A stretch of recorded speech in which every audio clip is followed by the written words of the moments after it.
अपने से कुछ हम लोग को संदेश दे दीजिए। जिला आए हैं, एक आपके स्तर से क्या संदेश होगा जिला वासियों के लिए, उसके बाद फिर हम लोग समाप्त करेंगे। देखिए, सबसे पहले मैं आप सभी प्रेस प्रतिनिधि साथियों का, गला मेरा थोड़ा रुंधा हुआ है, कोई बात नहीं, हर भाषण देते हुए बिहार से लौट रहा हूँ, सुपौल जी से। जी। देखिए, हमारी सरकार हेमंत सोरेन जी के नेतृत्व वाली सरकार जब बनी तो उस सरकार के बनते के साथ हमने वैश्विक संकट कोरोना का सामना किया और संकट के बारे में किसी को पूर्वानुमान नहीं था, लेकिन हमारे पूर्व की जो सरकार थी डबल इंजन की, उस सरकार ने पूरी व्यवस्थाओं को तार तार करके रखा था। विशेष करके स्वास्थ्य के क्षेत्र में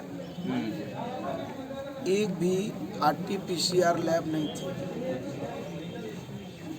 और ये संकट ऐसा था कि ये इसकी आवश्यकताओं में एक था।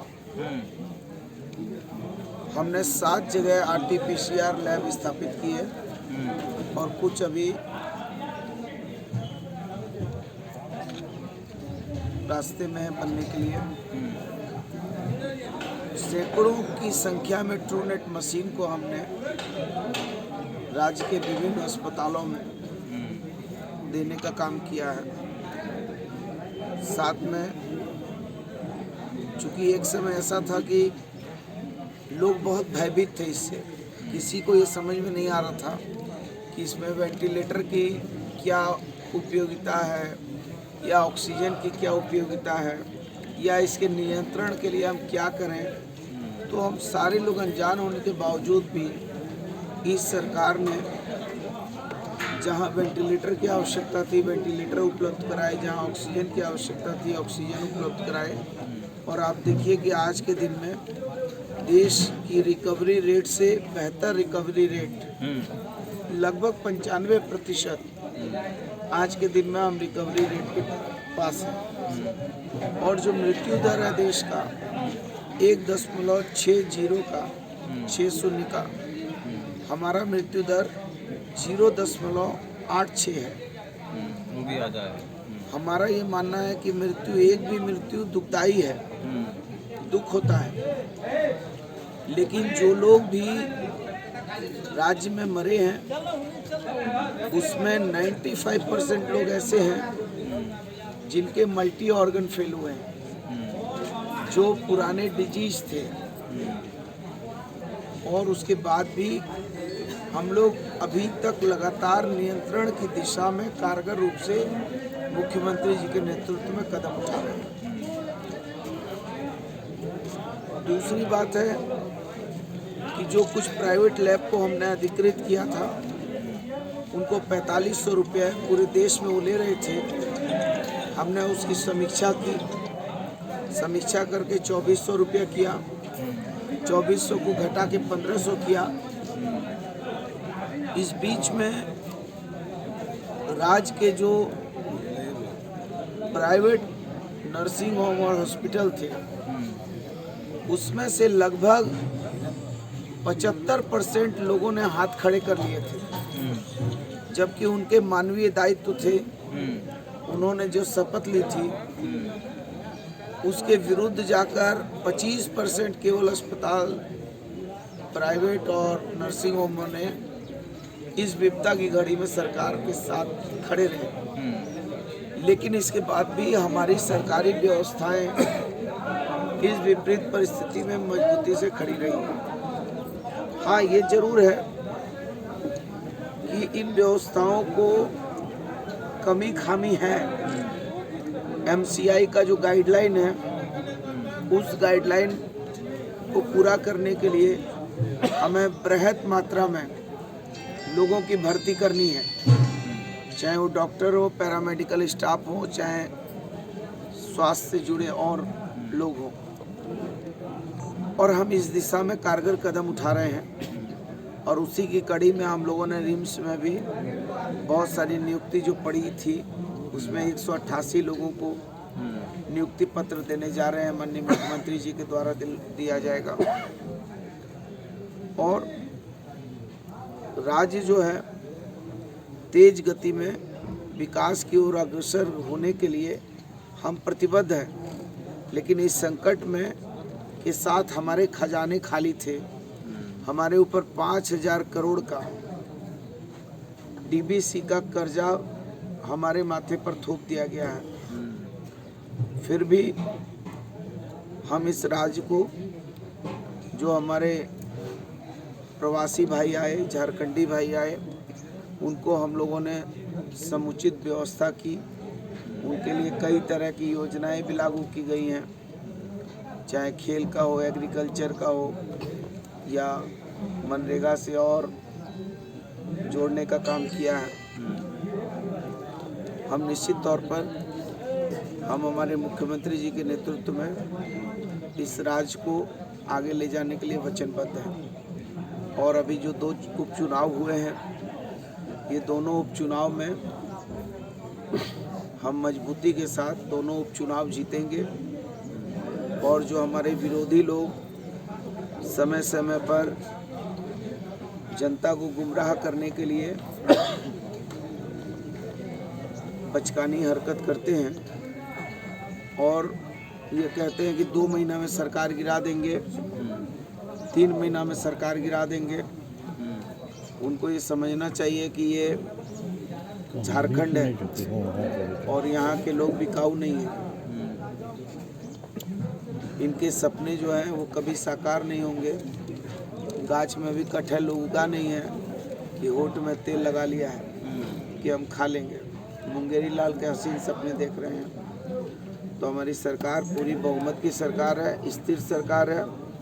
और अब धीरे धीरे कोविड का संकट छट रहा है, तो विकास के मार्ग प्रशस्त हो रहे हैं। 10 महीने की सरकार में देश के स्तर पर अगर देखा जाए तो झारखंड में जो मेडिकल इंफ्रास्ट्रक्चर है सबसे कमज़ोर है।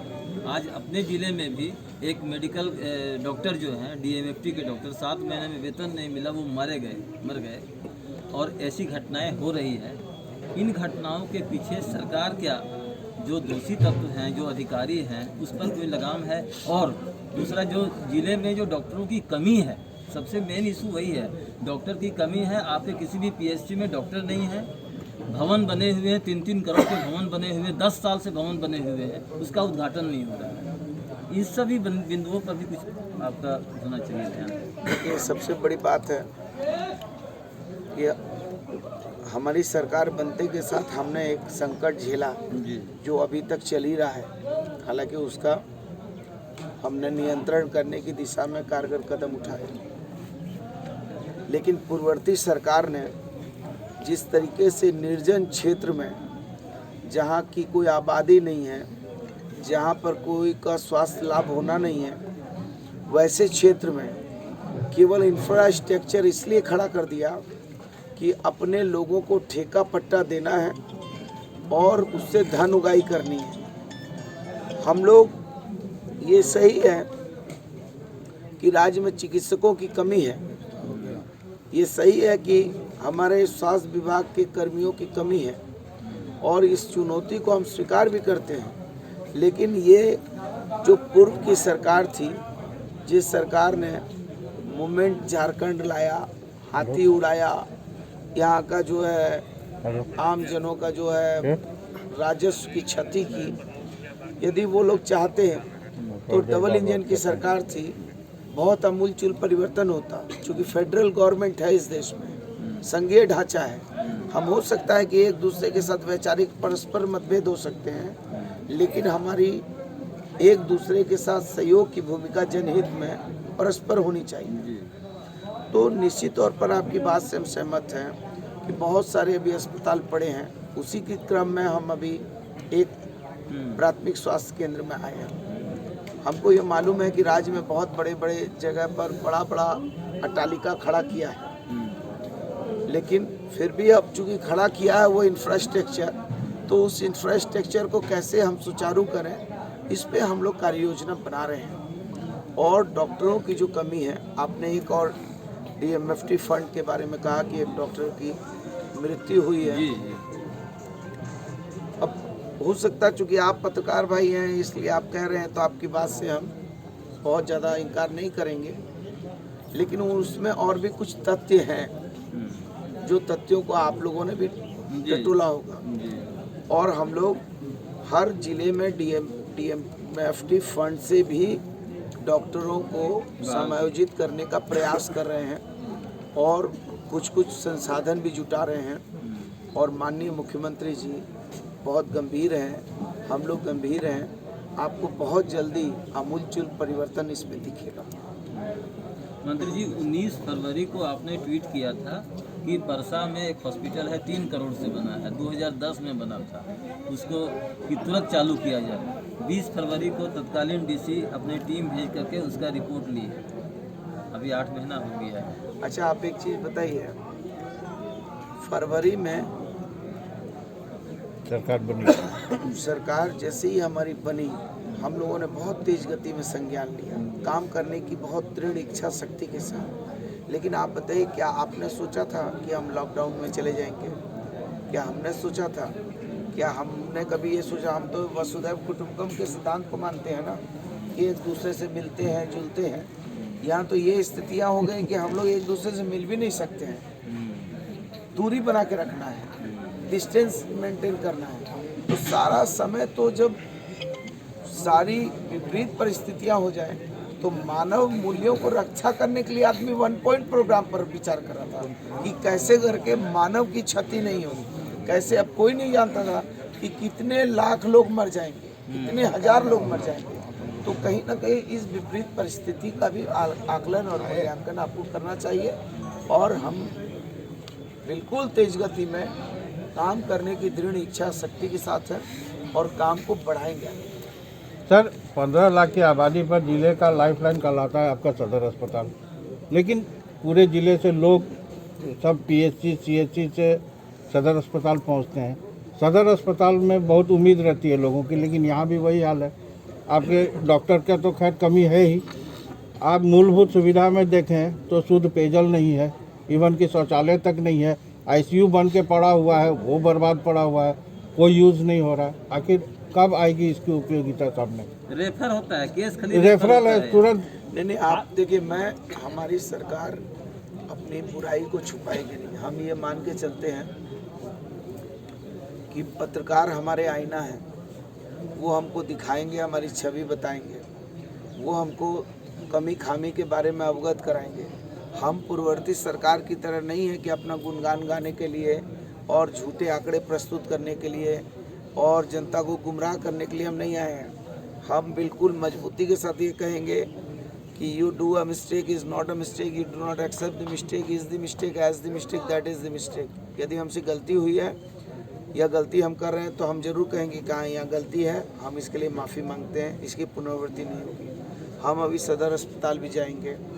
हमारी बात आदरणीय हमारे विधायक बड़े भाई प्रदीप यादव जी से हुई, हमारी बात दीपिका पांडे जी से हुई। हम लोग यहाँ अभी DC साहब को ही बुलाया है।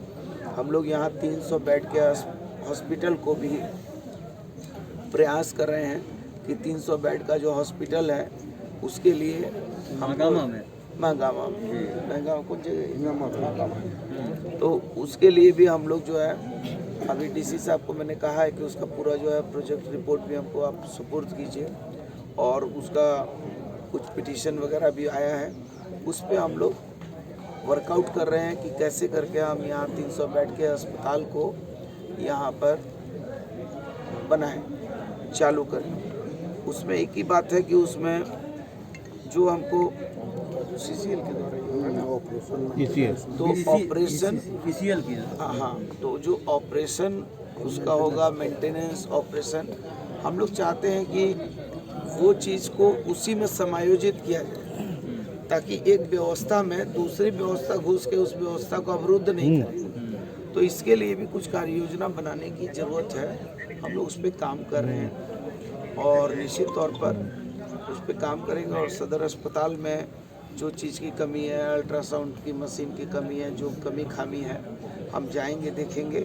आपको इतना ज़रूर हम कहना चाहते हैं कि हम लोग अच्छे अधिकारियों का सम्मान करेंगे। और जो अधिकारी, यदि कुछ अधिकारी कोई मानवीय भूल करेंगे, गलती से कोई मानवीय भूल किया है और जो बहुत करप्शन नहीं है, जिसको टॉलरेट किया जा सकता है, तो उसको करेंगे। मुंह में मक्खी अचानक घुस जाएगी तो हो सकता है पेट में चली जाए, लेकिन थाली में मक्खी आ जाएगी तो उसको खाएंगे नहीं, उस चावल को नहीं खाएंगे।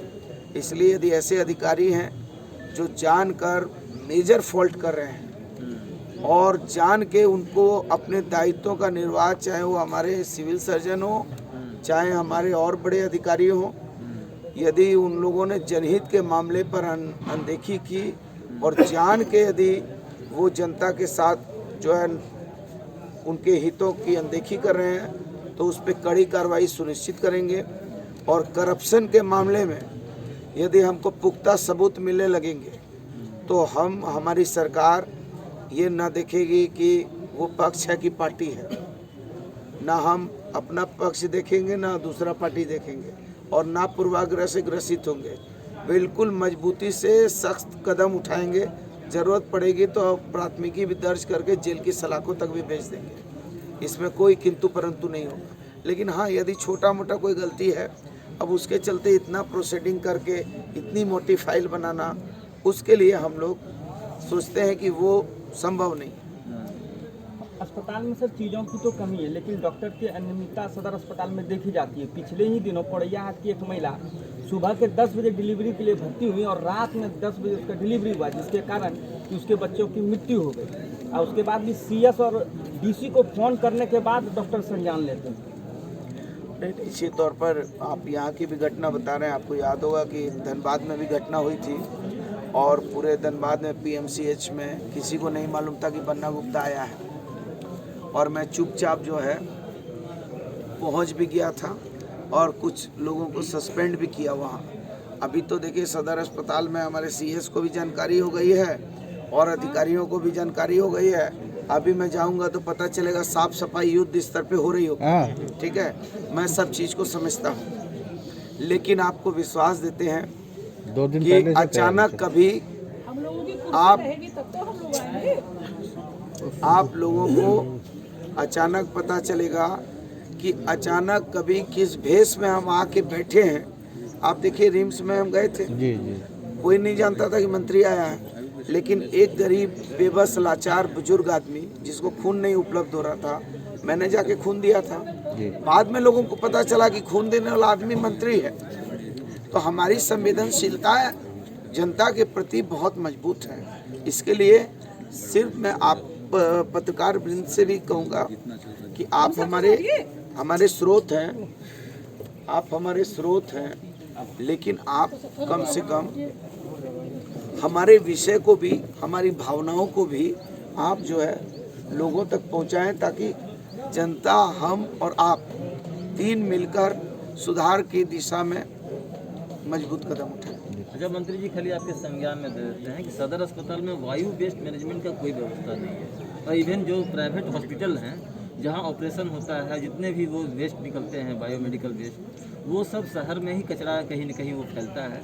वो बहुत बड़ी समस्या है शहर की। इसके लिए हम लोगों ने 7 जगह पर जो हमारा मेडिकल वेस्ट है, इसके लिए 7 जगह पर हम लोगों ने इंसिनरेटर वगैरह का और उसको व्यवस्थित करने के लिए, चूँकि ये सेंट्रल गवर्नमेंट से हम लोगों को परमिशन मिलता है, तो इसके लिए हम लोगों ने सेंट्रल गवर्नमेंट को लिखा है। वहाँ से जैसे ही परमिशन हम लोगों को प्राप्त होगा, ये निश्चित तौर पर ये बड़ी समस्या है और इस समस्या को समाधान करना मानव हित में बहुत ज़रूरी है। क्योंकि कभी मेडिकल वेस्ट में कभी कुछ ऐसे ऑर्गन वगैरह या कुछ ऐसे सामान निकलते हैं जिससे संक्रमण मेजर फैलने का चांस होता है। तो हम लोगों ने 7 जगह के लिए हमारी केंद्र सरकार को भेजा है। वहाँ से जैसे ही आएगा, चूँकि वो एक प्रक्रिया है, उसमें हमारा जो है प्रदूषण विभाग, हमारा मेडिकल विभाग, हमारा जो है जिला प्रशासन, नगर निगम, सारे लोगों को मिलकर उस पर जो है वर्कआउट करना है। हम लोग इस पर ध्यान देंगे। ठीक।